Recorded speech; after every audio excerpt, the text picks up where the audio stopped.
Good afternoon, everybody. Apologies for the briefing starting late today. I want to start by saying happy Women's History Month, a time when we celebrate the countless women who have fought tirelessly and courageously for equality, justice, and opportunity in our nation. And we reaffirm our commitment to continue advancing rights and opportunities for women and girls in the United States and around the world. The President is honoring this commitment with action. He signed into law historic legislation to advance gender equity over the last year, including to support women in the workplace, such as the Pregnant Workers Family Fairness Act, the Speak Out Act, and the Pump for Nursing Mothers Act as well, and to ensure all people can live free from violence through the strengthening and reauthorization of the Violence Against Women Act. The President is also proud of having the most diverse group of women at the highest levels of government in U.S. history, including the first woman vice president and the first gender equal cabinet. This Women's History Month, we remain committed to continuing this important work in service of advancing the full participation of women, a foundational tenet of our democracy. And I wanted to lift up some really good news that all of you saw this morning, and you also heard from the President as well speak to this, which is the lowering health costs for American people that we heard today. As you know, for far too long, American families have been crushed by drug costs, many times higher than the cost to make them, and what people in other countries are charged for that same prescription. Insulin costs less than $10 to make, but Americans are sometimes forced to pay over $300 for it as well. As the President said this morning, it's flat wrong. That's why the President fought tooth and nail to pass the Inflation Reduction Act, which caps the price of insulin for Americans on Medicare. This was a critical action to lower health care costs for American people, but the President has been clear that the insulin cap should apply to all Americans, and that was something that we saw congressional Republicans blocked at that time. In his State of the Union address, he also called on pharma companies to continue this progress and bring prices down for everyone on their own. Today, Eli Lilly, the largest manufacturer of insulin in the United States, heeded that call and announced that they are lowering their prices, capping what patients pay out of pocket for drug makers' insulin products at $35. This is great news and important progress toward lowering costs for all Americans. Unfortunately, congressional Republicans are among the few left that believe insulin costs should be sky high. In fact, they are fighting to repeal the Inflation Reduction Act, which would increase healthcare costs for American people and increase the deficit as well. And finally, last night, House Republicans voted to overturn the Department of Labor's rule that investors make their own investment decisions free of government interference. The Senate will vote on the measure today. Republicans talk about their love of free markets, small government, and letting the private sector do its work. The Republican bill is opposite of that. It forces MAGA Republicans' ideology down the throats of private sector and handcuffing investors as well. The bill would bar fiduciaries from considering significant risk like extreme climate threats and poor corporate governance when they make investment decisions. It would give investment professionals less flexibility to make prudent decisions, meaning they won't be free to maximize the retirement savings for millions of Americans. That would jeopardize the retirement and life savings for police officers, firefighters, teachers, and tens of millions of retirees all across the country. This is unacceptable to the President, and that is why he will veto this bill if it does come to his desk. President Biden is focused on protecting workers' hard-earned life savings and pensions, and that is what he's going to continue to do. You've heard him say that many times. And with that, Amr, you want to kick us off? Yeah, thank you. So Chicago had their first round of their mayoral elections yesterday, and it's the latest big American city where frustrations about crime was a central issue of the cycle. Does President Biden, does he feel that this administration and I guess Washington writ large is putting enough attention on dealing with the issue of crime particularly in areas, big urban areas like Chicago. So let me just first speak to the mayor's race. Look, the president is committed to working with whomever the people in Chicago or the people on the ground, whichever, if it's a city or a state, whomever they choose to represent them. So that is the case and will continue to be the case. And so I'm going to withhold commenting on any specific race, but I know you're asking about crime specifically. Look, the president put forth, as you know, a comprehensive Safer Communities plan, and he put that forth after inheriting a rise of crime. That is something that he has been focused on since the beginning of his administration. Let's not forget, in that plan, he calls for more than 100,000 police officers to go into the community, to work with communities and make sure that communities feel safe, families feel safe, and that's what the president has put forward. And you'll see, when you see his commitment to crime, you'll see that in his budget next week. As you know, we're going to release that March 9th, and it will reflect his commitment as well as we're trying to continue to fight crime, which is the president has been leading at from the beginning of his administration. But what we have seen is that for years, congressional Republicans have been doing the opposite. When you think about the COPS program, which is something that the president put forward, they have wanted to defund that, to take that away. And if you think about that, that leads to defunding the police. Just recently, they called on defunding the FBI. And you think about the border security funding, they want to take that away as well. So the president has been committed. And one more thing I would add, let's not forget the banning assault weapons. That is a key part of this. When we think about crime, we think about gun crime, that we believe will help alleviate the crime that we're seeing, keep families safe, keep communities safe across the country. So the president has walked the talk. The president has been very consistent on making sure that communities feel safe and fighting crime, and he'll continue to do that. Yes, I just want a different topic. TikTok isn't safe for federal government workers' devices. Does the president believe it's safe for Americans' children's smartphones? So I'm glad that you asked about that because, look, we have been clear about our concerns about TikTok, apps like TikTok, and certainly our concerns with countries including China as they seek to leverage digital technologies and Americans' data in ways that can present harm and risk to our national security, clearly. There was, to your point about families, there was a piece of data, a CDC data that just found recently that nearly 60% of teen girls felt persistently sad or hopeless in 2021, and 30% seriously considered suicide.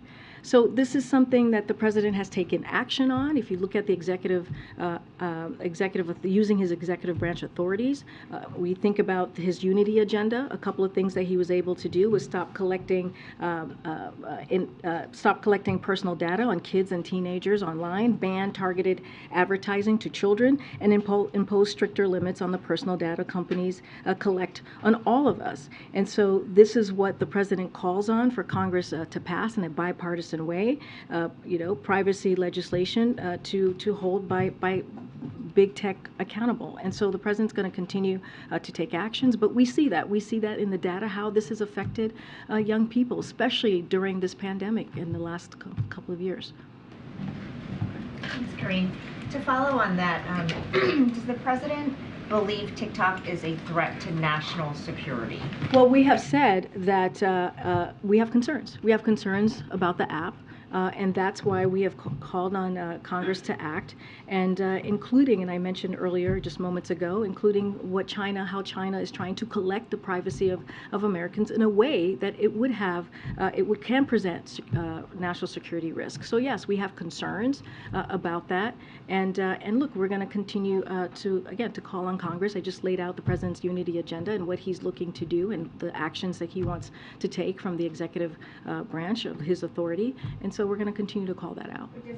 Do the actions include a ban on all devices in the U.S.?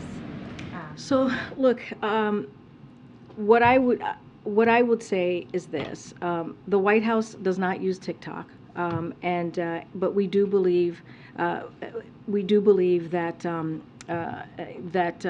Congress took action, and so therefore clearly they took action and put this into law, and clearly we're taking those steps as it relates to the federal government.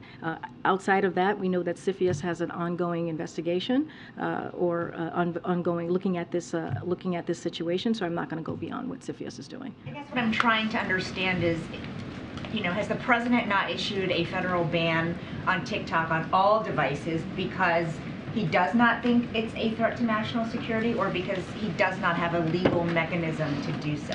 I'm not going to get into the specifics on what he has legally to do so or to not do so. What I'm saying, and we've been very clear, that TikTok, poses a problem and an issue. And so we have concerns about that as it relates to Americans' data, collecting Americans' data, and the potential national security risk. And we've been very, very clear on that. Again, CFIUS has an ongoing process that they're working through, so I'm going to let that speak for itself, what they come up with. And then just one more on the intelligence assessment on the Havana syndrome. The community does not believe it was a foreign adversary that is to blame for these cases, but rather things such as pre-existing conditions, conventional illnesses, environmental factors. Can you elaborate on what that might mean, and what else you're doing to try to pinpoint exactly what caused it? So a couple of things. So look, nothing is more important to this administration, to this president, than the health and the well-being of our workforce. So that is a priority for this president.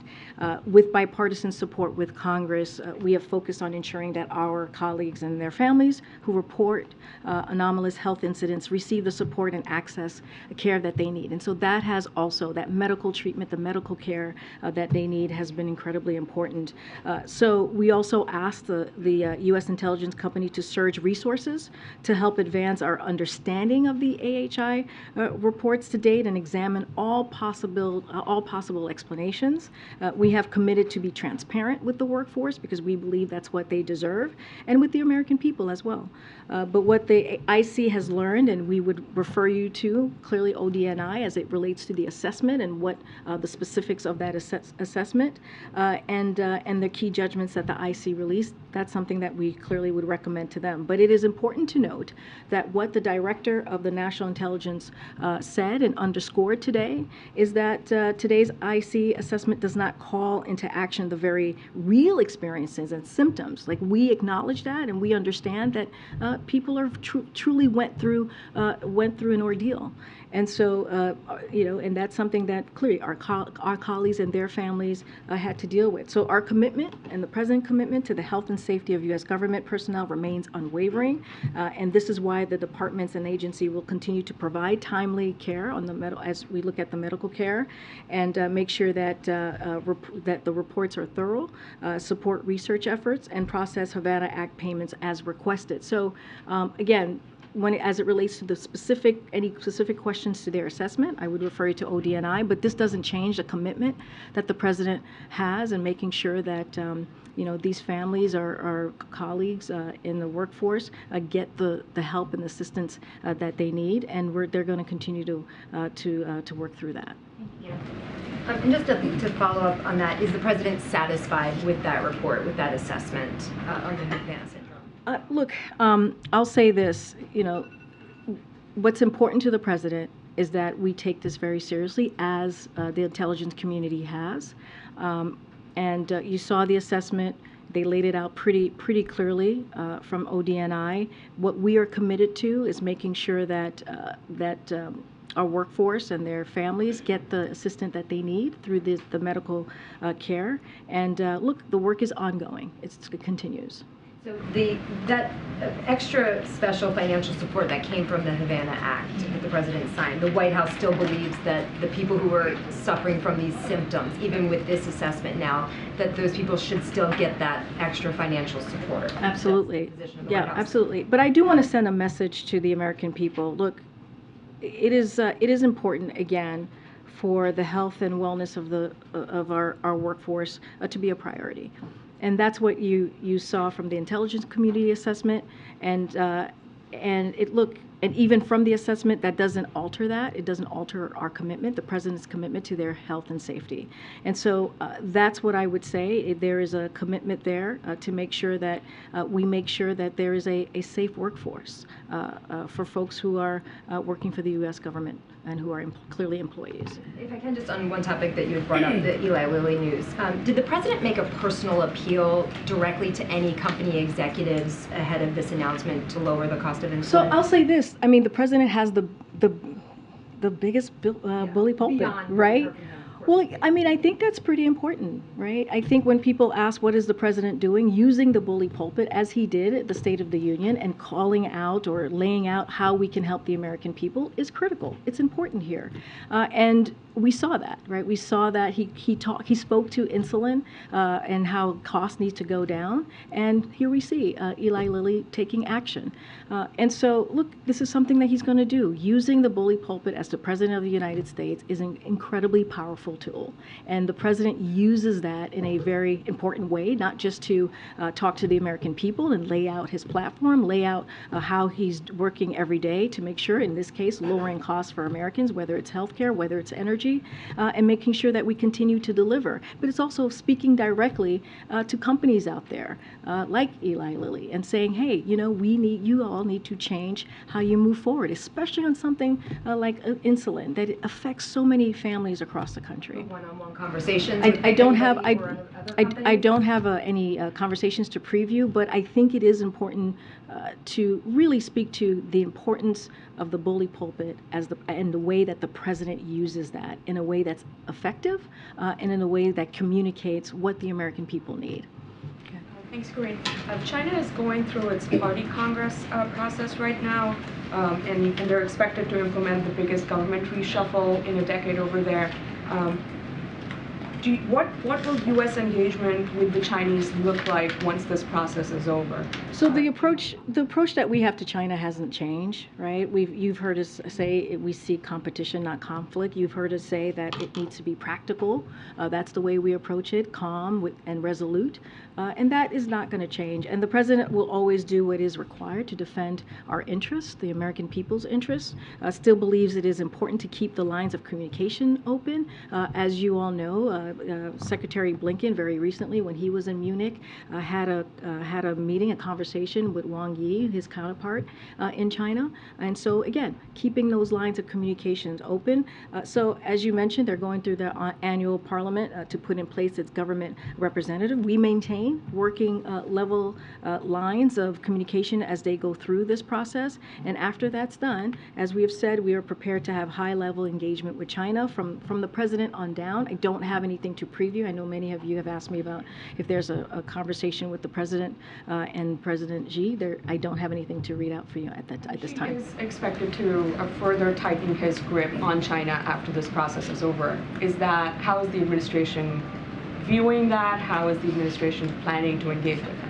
Look, I'm not going to get into how the process of their annual parliament. I'm going to let them, that's something political. We don't really respond to that. They're going to go through their process. Once that is over, we're going to continue having an open channel conversation. As I mentioned, Secretary Blinken had a conversation with his counterpart, Wang Li, very recently in Munich when they all gathered there for the summit.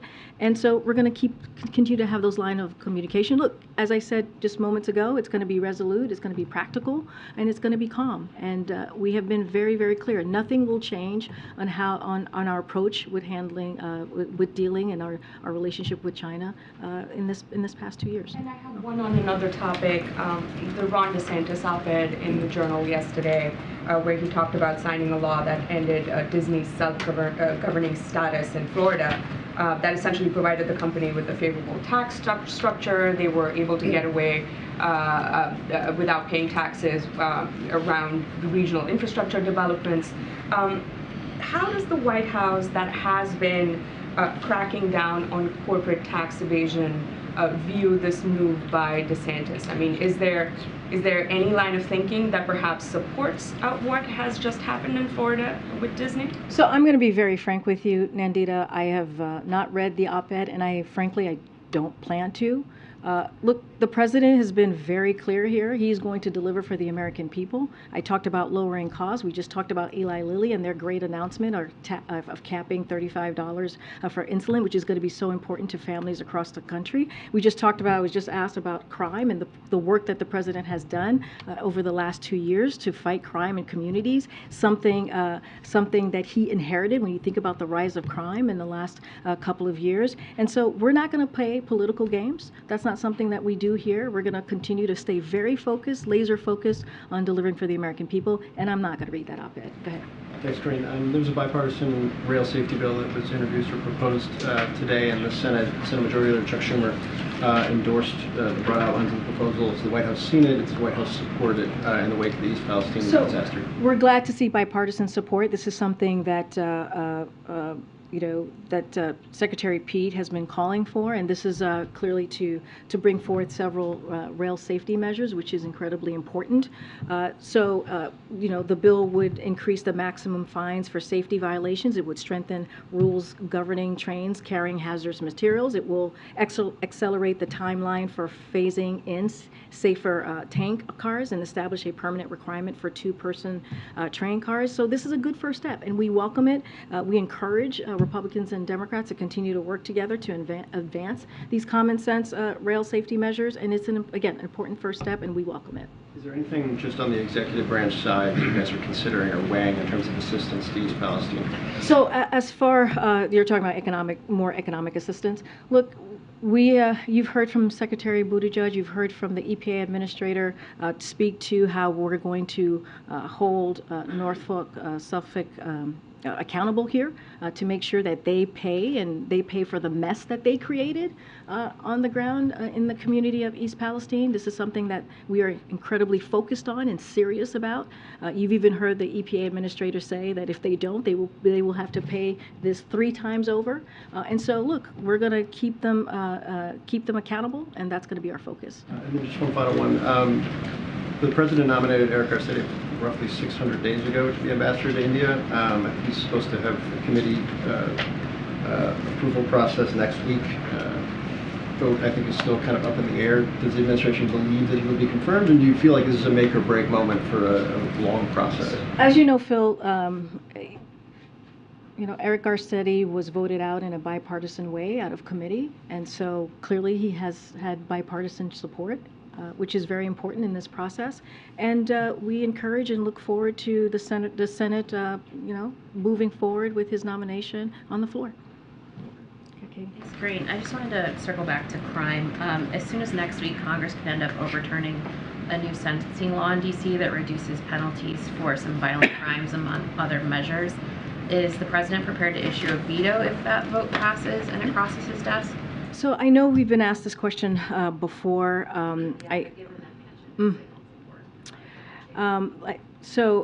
Look, the president takes this very seriously when it comes to crime. I'm not going to get ahead of what the decision is going to be or what it's going to ultimately look like. Don't want to get too much into hypotheticals. But what I can state clearly, and I've said this before, the president is very committed to make sure that our communities are safer, that families feel safer. That's why he put forth a plan very early on, making sure that we put more police in communities, that work with communities so that they feel safer. And you'll see that as it relates to funding, you'll see that in his budget next month. I'm not going to get into too much of hypotheticals from here, but the president, I believe, in the last 2 years and throughout his career, has shown his dedication in making sure that we keep communities safe. Okay, and just a second one, since it's March 1st, do you have any information about the president's planned trip to Ottawa this month? It's been reported that he's going to be visiting. I don't have anything to share. Nothing to preview at this time. Okay. I wanted to ask you about the student loan arguments that were before the Supreme Court yesterday, and many justices seem to take issue with the program. And I wonder if the administration has a message to those who have had loans already forgiven and are kind of in limbo right now. And given the skepticism from a lot of the justices, are there any plans from the administration in the event that you don't have the authority or the authority is struck down? So a couple of things. the plan that we put forward in August is the plan that we have, right? Which is also a plan that you heard the Solicitor General really defend in a very strong and powerful way yesterday, and that's our plan. And we believe in our legal authority to get that done, to get it implemented. And let's not forget, it is a good plan. It is a plan that's going to give American families, middle-class families who truly need it, individuals who truly need it, up to $20,000 in relief, to give that, again, a little bit breathing room for, again, working families and middle-class Americans. You heard, I don't know if you saw this, but Secretary of Education sent out an email to borrowers yesterday and basically saying that we have their back. And I think that's also very important. That's the message that we sent to borrowers who need this opportunity right now as we're coming out of this pandemic, going through this pandemic, a little bit, again, of breathing room. I guess my question is, if that plan is deemed unconstitutional, is there a backup plan? No, I just said that's our plan. This is our focus right now is getting this done. You saw the Solicitor General really give a strong argument yesterday in front of the highest court of the land. There's a reason why we took it to the Supreme Court, because we believe that we have legal authority. And let's not forget who this helps. It helps teachers, it helps firefighters, nurses, police officers. That is who we're talking about, and giving that extra little time and extra breathing room to make sure that they can either start a family or buy a house. And let's not forget, when that happens, when that occurs, it actually puts money back into the community and helps the economy more broadly. Thank you. Follow up on, is it me or? No, it's okay. Okay, thank you. You got the floor, my friend. A follow-up on Mayor Garcetti's nomination. Looks like he doesn't have the bipartisan support, as this week Florida Senator Marco Rubio placed a hold on his nomination along with 6 other senior diplomatic positions, including Rich Verma, Gita Rao. What do you have to say on that? Is President calling these senators, some of the senators, to get these nominations through the Senate? I mean, it's basically what I just said. We think that Eric Garcetti is qualified to serve this vital role. That's why the president nominated him, right? The president nominated him because he thought he had the experience to be the U.S. ambassador in India. And as I mentioned moments ago to one of your colleagues, he received bipartisan support going out of committee, and we would like to see the Senate to move him forward and to continue getting that support. One more. Secretary Blinken landed in Delhi today to attend the G20 foreign ministers meeting, attend Quad foreign minister meeting, and his bilateral with his Indian counterpart. Is he carrying any message from the president for the prime minister, any letter, any message for him directly? Yeah, on his visit, Secretary Blinken will reaffirm the strength of the U.S.-India relationship and express our commitment to continue working together and in groups like the Quad to advance economic growth for our two countries and expand cooperation as we have our shared priorities. So that's what you're going to hear from Secretary Blinken. That is the message that he will deliver. Thank you. Good night. Thanks, Karine. Just following up on the Havana Act, which technically stands for the Helping American Victims Afflicted by Neurological Attacks Act. The predicate, obviously, of that law that the president signed is that these are attacks. And now the intelligence community is saying that 7 agencies are saying that it was either unlikely or very unlikely that that's the case. So understanding your position that obviously the administration wants to ensure that personnel across the government gets care, but that's not what this law outlines. This law outlines care for those who have been the subject of attacks. Is that a concern of yours, and how do you plan to? Look, I think what the president wants to make sure that occurs, that happens, is that we show our commitment to government employees, to the workforce, as they're going through a real issue here. This is a real problem that they have all experienced. And so we want to make sure that they continue the medical care that they're getting, that they get the resources that is needed as they're working for the U.S. government. That doesn't take that away. And so that is a message that we're going to send to the workforce, the U.S. federal workforce, and also to the families who are going through this, the individuals who are going through this right now. And I think that's an important message for the president to send.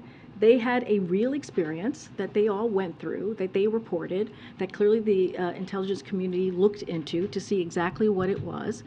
They have a conclusion. They came up with assessment. I would leave it to them to speak directly to that.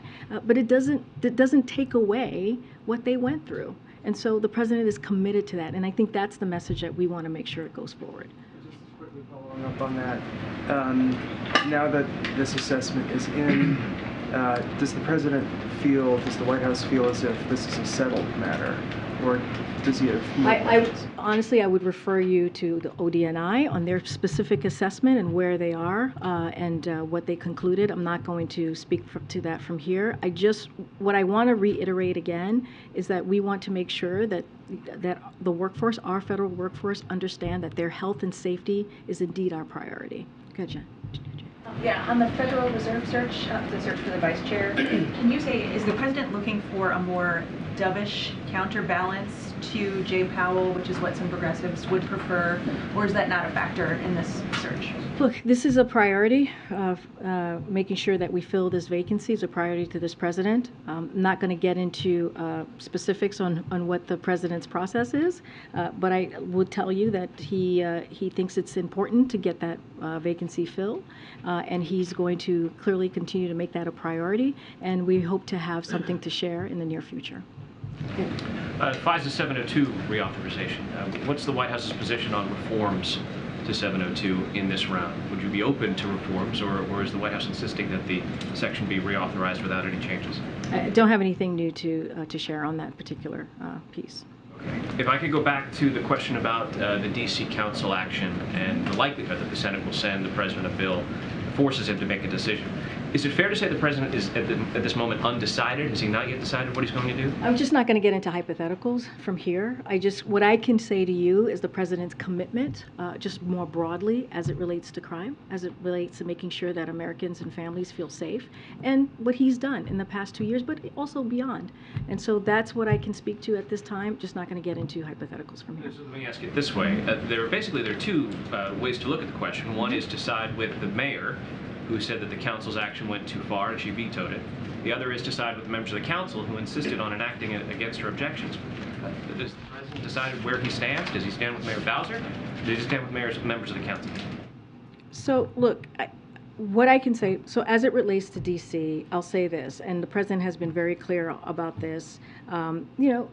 We think that we must do more to reduce crime and save lives.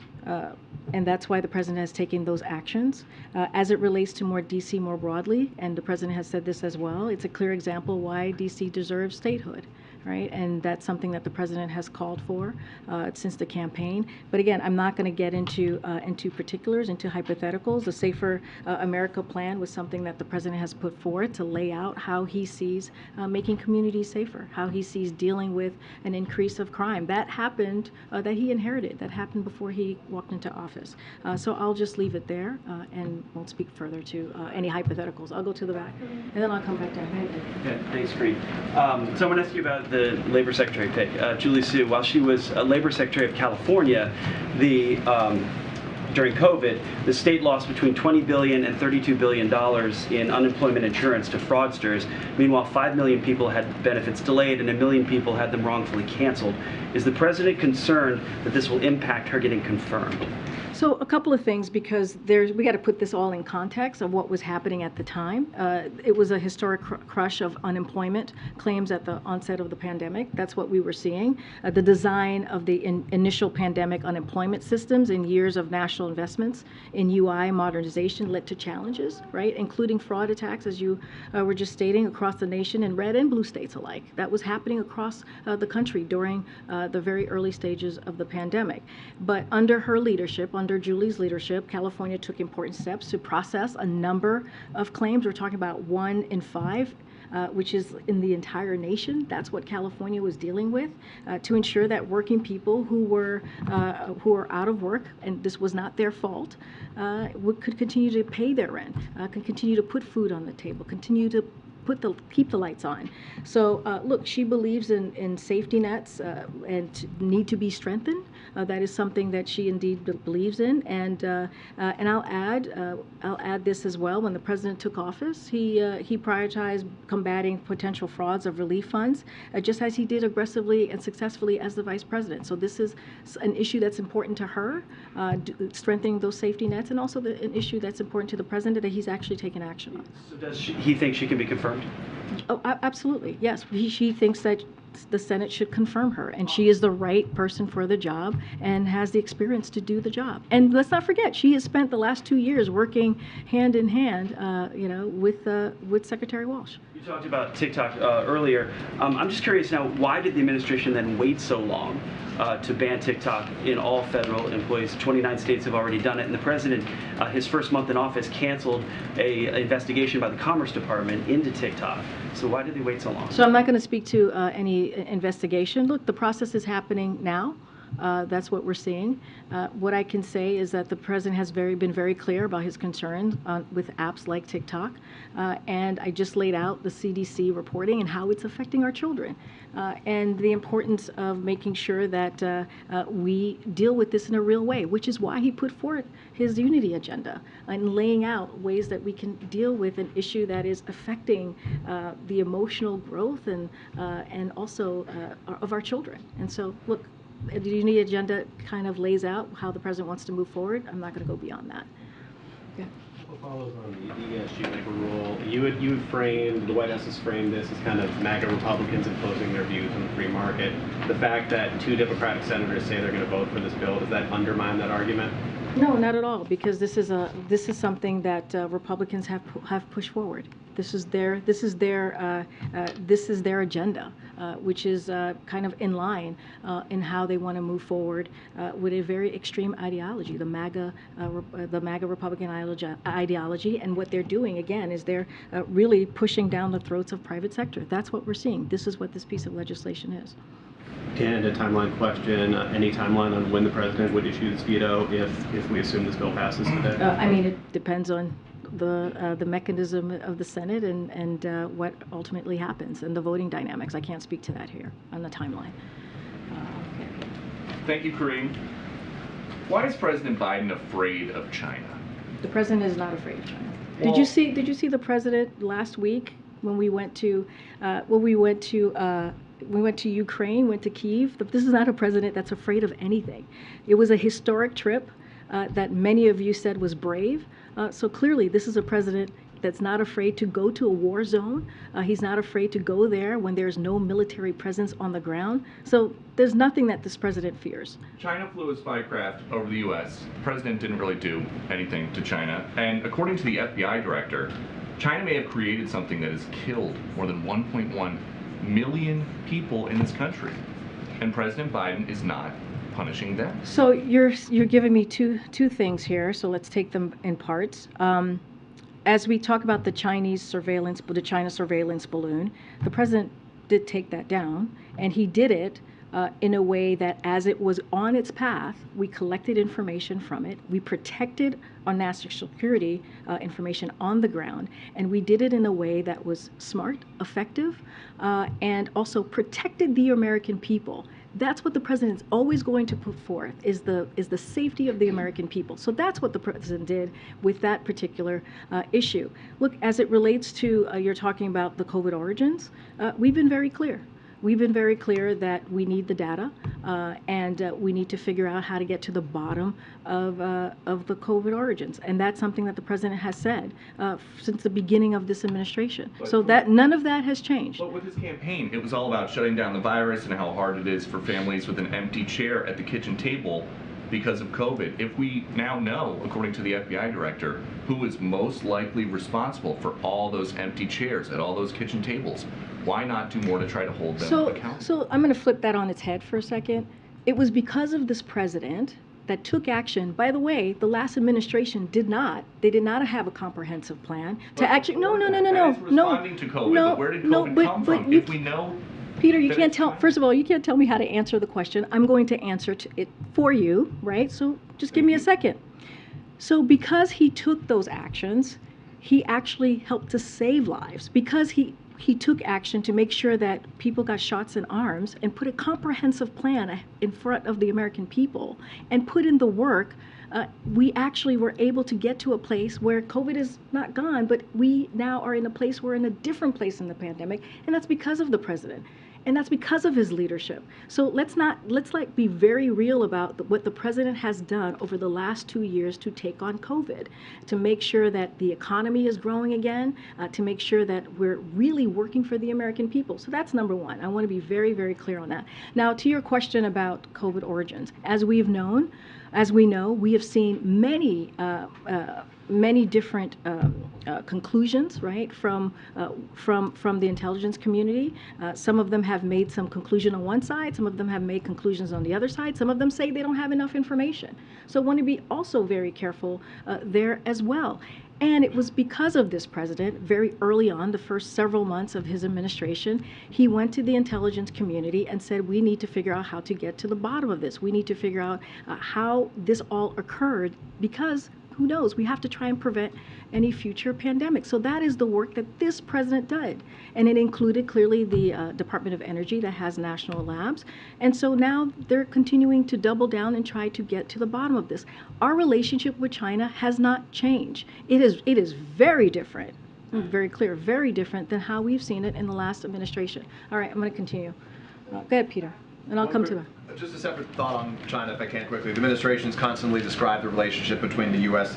and China as one of strategic competition, a point that the president made himself a couple of weeks ago when he spoke about this issue. The Congressman Mike Gallagher, who is the Republican chair of the House Select Committee on China yesterday, referred to this relationship as an existential struggle. Does the White House agree with that characterization, and is the White House understating the threat from China right now? So under this president, we are more prepared to outcompete China, protect our national security, and advance a free and open Indo-Pacific than ever before. That's under this president. And that's because of the work that he's done in the last 2 years, and also the experience. This is an experienced president, as you know. He spent more than 30 years in the Senate. He spent 8 years as vice president. And so he understands how to deal with foreign policy relationships, foreign leaders. And so that's how we see our relationship with China moving forward. Many of our efforts we have been pursuing are bipartisan. They're underscoring the alignment at home on the key issues, and we will continue to work with Democrats and Republicans, because the way we have moved forward is indeed in a bipartisan way. Let me follow up on a separate question that was asked by one of my colleagues in the room about the student loans and the wait for the decision from the Supreme Court as it relates to this. I know that you said earlier that there is no other plan. The plan right now is the one that's being presented before the Supreme Court, and you feel strongly in your case. Obviously, those who have loans that they would owe in case this is rejected don't have that same ability. They have to have a backup plan in case. I know that 2 months would pass before they would have to pay those loans again in case the Supreme Court rejects this here. But what do you say to those Americans who have tens of thousands of dollars that they might be responsible for 2 months after the court makes its decision if they choose to reject it? Yeah. How should they be preparing right now for that, and what would you do to protect them? And I'll just add that yesterday, right in front of the Supreme Court, you saw many of those Americans speaking out loud and clear and saying how important the president's plan is to them, because they're being crushed. But what should be the plan B? Because everybody who has their own budget at home has to have a plan B. I hear you, Peter, and you asked me what the message was to the American people. You heard, I just laid out or mentioned how Secretary of Education sent an email out to those borrowers saying that, hey, we have your back. This is an administration, when you think about the president and the last couple of years here, that is kind of his motto, right? We have your back. We will do everything that we can to protect Americans and give them, again, some space to actually be able to be part of this growing economy. And so, look, we do not have another plan. This is our plan. This is it. We believe that we have the legal authority. That's why we took it to the highest court of the land, the Supreme Court, and we're going to continue to fight. And you saw the Solicitor General do a fantastic job in putting forth a strong argument defending the president's plan. Just to be clear, though, so you don't have another plan, which is to say for those and you have those individuals' backs, which is to say if this is rejected, though, there isn't anything in the works right now by this administration. What I'm saying to you, Peter, what I'm saying to you, Peter, is this is our plan. It is a good plan. because how it helps Americans across the country, especially working Americans, middle-class Americans. So this is our plan. And you heard it. You heard it. The reason I mentioned the folks that were in front of Supreme Court. And I said they should know that we are going to continue to fight, that we feel strong in our legal authority here. And you heard it. You heard it from the SG yesterday, who defended it, the president's plan in a forceful way in front of the Supreme Court. Has the president spoken to Jimmy Carter in recent days, given the fact that he appears to be doing well, considering the circumstances? Have they had any other opportunities? I don't have any call to preview or to speak to. As you know, the president, I think, spoke to this when he did his ABC interview recently, that he has known Jimmy Carter for some time, was the first senator, to endorse him, and so they have a decades of relationship behind them, and so I would just say that he continues to wish him well, but I don't have a call to read out. I'll go to the back. All the way to the back, behind you. Thank you. So shifting gears, the Daily Beast reported yesterday that Republican Congressman James Comer invoked President Biden's son, Beau Biden, over not being prosecuted, saying this U.S. attorney had an opportunity to go after the Bidens years ago. He goes on to say it was Beau Biden, the president's other son, that was involved in some campaign donations from a person that got indicted. So I'm wondering if the White House has a response to Chairman Comer invoking Beau Biden, and whether the president thinks it's potentially, if Mr. President thinks it's potentially appropriate that Mr. Comer investigate his deceased son. No, it's completely inappropriate. And it's ugly, the comments that he made, and it says a lot about the chairman, which is not good, by the way. To make the statement that he did is incredibly ugly and inappropriate.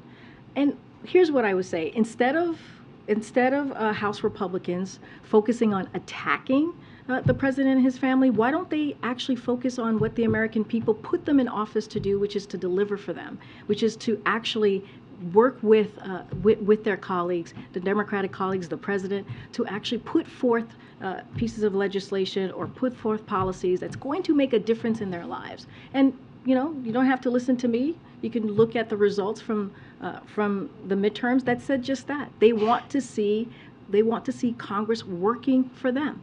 That's what they want to see. They want to make sure that their Medicare is protected. They want to make sure that we're lowering costs. They want to make sure that their family feels protected. They want to make sure that their rights are protected. But that's not what House Republicans are doing. Instead, they want to do political stunts. Thank you. Way in the back. Way in the back. Thank you. Way in the back. Go ahead. Thank you. The Attorney General Merrick Garland was testifying up on the Hill today, and he was asked a lot about fentanyl. I have a few questions for you on that front. He was asked by Senator Graham. Senator Graham said, quote, "Would you agree with me that whatever we are doing as it relates to sentencing guidelines is not working?" And the Attorney General said, "I would agree with that because of the number of deaths that you pointed out." Does President Biden believe that sentencing guidelines around fentanyl deaths need to get stricter? I just caught a bit of the coverage. I didn't catch all of it, and I will say that the Secretary or the Attorney General spoke to a number of issues, from what I understand. What I know for sure that he spoke to the Justice Department's independent work and his commitment to rule of law. I'm just not going to go beyond that. The Attorney General was asked if he opposes making the senior-most cartels being labeled as foreign terrorist organizations, and he said he would not oppose that. Again, I only saw a bit of the coverage. What I can say is what he's committed to. I'm just not going to go into this. A little bit broader for a second. The number of fentanyl deaths in this country has doubled in the last 2 years. The Attorney General described it as an epidemic. Can you describe what the administration has done to curb and to try to tackle this epidemic, as he put it? So this administration, when you think about fentanyl and you think about the work that this president has done, it has been very much focused on making sure that we keep our family safe, making sure that we keep our community safe, and getting fentanyl off the street. And we've done that in record numbers. You've heard me talk about that. You've heard me talk about the work that this president has done on fentanyl more specifically. I was just talking about the plan that he put forth to make sure that we keep communities safe. And that is part of that as well. We have seen record number of fentanyl, come off the streets because of the work that the president has done, because of what he is committed in protecting the border security, making sure that he put forth historic funding. There's still more work to be done. We would like to do that work with Republicans. They refuse to work with us. If anything, they want to take away.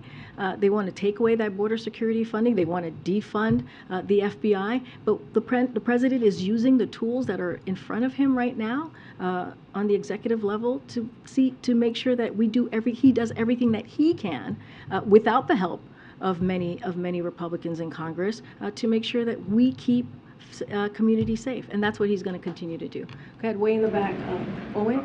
Thank you, Karine. Two questions for you, please. Thank you. Number one, just recently in California, a very tragic story. Catholic Bishop David O'Connell, Auxiliary Bishop of Los Angeles. He served the area for 45 years, ministering to migrants, the poor, victims of gang violence, known as the Peacemaker, and he was gunned down in his home, murdered, just a few weeks ago. I know the White House is aware of it, but do you have a statement or at least something you want to tell the faithful there in Los Angeles? Absolutely, and I appreciate the question. We do have something that we want to share, which is the President and the First Lady join Archbishop Gomez, the Archdiocese of Los Angeles, and the entire Catholic community in the mourning of Bishop David O'Connell. We also express our sympathy and prayers for the family and friends of the bishop, who will certainly remember his legacy of service to those on the margins of society. And so, again, we offer up our condolences to the community. Thank you. And secondly, is President Biden aware of this leaked document that recently came out of the Richmond, Virginia field office that compared Catholics, conservative Catholics, to violent extremists? Several attorneys general have written a letter, and they say, quote, anti-Catholic bigotry appears to be festering in the FBI, and the Bureau is treating Catholics as potential terrorists because of their beliefs. Again, they wrote that in reaction to that leaked document. So my question is the President aware of that document, and what would he tell Catholics seeing these headlines who might be worried they're coming after us, the feds, because of our faith? So I have not seen this leaked document. I've not spoken to the president. I haven't seen it, so therefore I haven't spoken to the president about it. So I just don't want to get ahead of that. Would you look at it eventually and get? Yeah. Okay. Happy to. Thank you. Go ahead. About Labor Department's ESG rule, I have a follow-up question on that. Today, Senator John Tester joined Senator Manchin, and he voices opposition to this ESG retirement rule. I understand the president will veto this bill, but what's your reaction to his statement today, and how does the White House feel about growing opposition to the ESG investment in Congress and in general? Well, I spoke to this at the top of the briefing, and I laid out where the president is on this. As it relates to the dynamics of the Senate and where this is going to go, I leave that to Senator Schumer. That's something for him to speak to. What I can say, if this bill reaches the president's desk, he will veto it, and I'll leave it there for now. Okay. Thanks a lot. I want to ask you about Merrick Garland's testimony today before the Senate Judiciary Committee. He was asked a number of questions in regards to Hunter Biden and the ongoing investigation that's being conducted by the U.S. Attorney in Delaware. And during that particular testimony, he said it would be a national security problem if the president's son had been receiving payments from a foreign government as a means to influence the administration. Do you agree with that statement from the chief law enforcement officer of the U.S.? We're going to continue to be prudent from here and not speak to any investigation that is currently underway by the Department of Justice. And when it comes to Hunter Biden, I would refer you to his personal representative. He is a private citizen, so I will leave it there. And we're going to continue to be consistent from here. Let me ask you another question on a separate matter, entirely a foreign policy matter. 2 Iranian warships are going to dock in port in Brazil on Sunday. As you well know, the president of Brazil was just here, meeting with President Biden. President Biden lauded the shared values of both countries. Do you have any issue with Iranian warships docking in port in Brazil? And so we've been very clear when we've been asked these types of questions of meetings or any engagement. We just won't speak to that from here. I would refer you to the respective countries. I'm just not going to speak to a potential meeting or a potential engagement. Just not going to do that from here. Go ahead, Courtney. It's not a meeting. Oh, well, I'm just not going to. Clearly, there's some sort of engagement happening. I'm just not going to speak to that from here. Go ahead, Courtney. Thank you. I wanted to ask you about the cases before a judge in federal court in Texas about abortion medication. We're expecting that judge to rule any day now, and the decision could either temporarily, permanently, depending on how the legal process goes, ban access to mifepristone in certain places. What's your message to patients that are worried about this? I know that you've so far spoken out on how you disagree with this court challenge, but what should doctors know? What should patients know when this could happen at any day, especially given that this judge has been relatively hostile to this administration? Look, I spoke to this very recently. We don't know what the court is going to do, as you just stated. Ultimately, it's for the court to decide, so we're always very careful. The decision would be unprecedented, as you know, and devastating to women's health, and we may find ourselves in uncharted territory. And so we're closely working with the Justice Department and HHS on this, on how to be prepared for any range of of potential outcomes. And so we'll continue to do that. We'll continue to be steadfast. We're monitoring this and waiting, like all of you, to see where the decision goes. But again, we're not taking this lightly. We're taking this very seriously. This is going to be, depending on where this goes, this could be unprecedented and uncharted territory, and we're going to continue to do our work internally to see how we would respond. I also wanted to ask you about education for practitioners, doctors who perform abortions in certain states. When they're in medical school now, it's difficult to get practice with the procedure given that it's so limited or restricted. Vice President Harris had expressed interest in working on that issue, either by sending students to other places to get practical experience or other ideas. Can you provide any update on that, and if you're engaged in that? Yeah, I know she spoke about this recently. I don't have anything more to share than what she laid out about her concerns and the potential next steps. Don't have anything further to share with what the Vice President laid out.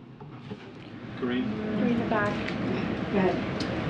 If the Supreme Court rules against the president's student debt plan, will you all consider extending the payment pause while you come up with a plan B? Again, we don't. Our plan is what we laid out in August. That is our plan, and we believe it's a good plan as it delivers, as it relates to the American people, middle-class Americans, as it relates to working people. This is a plan that's going to give relief to tens of millions of Americans across the country. And we heard from many of them yesterday in front of the Supreme Court. I'm just not going to get into hypotheticals. We believe that we have a strong legal authority here. That's why we took it to the Supreme Court. And you heard from the Solicitor General. She made a very strong case for why the president's program is important. And I'm just going to leave it there for now. Just another question on TikTok. You all have had TikTok influencers in the building before. You've briefed them before. Given the focus on the national security concerns, do you still feel like that's an appropriate way to engage with the app? So look, as I've mentioned before, the White House clearly does not use TikTok. But one thing that we do believe in is meeting the American people where they are. And the reality is, many of them, millions of them, are on this app. So we engage with people who are using their own platforms. It's up to them on how they use the content. But we've always said from here, this is something that we have said for a long time, that we're going to try to communicate with the American people and meet them where they are. But we are also have been clear about the concerns that we have with this, with apps like TikTok, and that's not going to stop. Okay.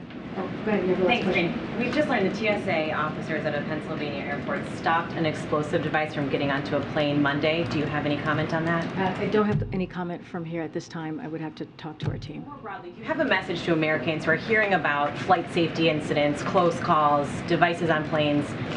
How can you ensure that the airs are safe, the air is safe? Well, Secretary Buttigieg has been on the airwaves today, this morning, the last couple of months on this, speaking to our commitment to making sure that we keep Americans safe, especially Americans who are clearly flying. And so we're going to continue to do that. The President is committed to that. As it relates, for example, to the objects, the 3 recent objects, one of the reasons the President took the actions that we took was because we wanted to make sure that we kept civilian airways safe. So you've seen him take really bold actions in that way. But as it relates to, just what we've been seeing the past couple of months and just most recently, look, we're going to do everything that we can to make sure that that Americans feel safe flying. I know there's an FAA investigation on this most recent incident, and so we're going to see where the investigation goes and how we can prevent that. All right, thanks everybody. See you tomorrow. Thank you.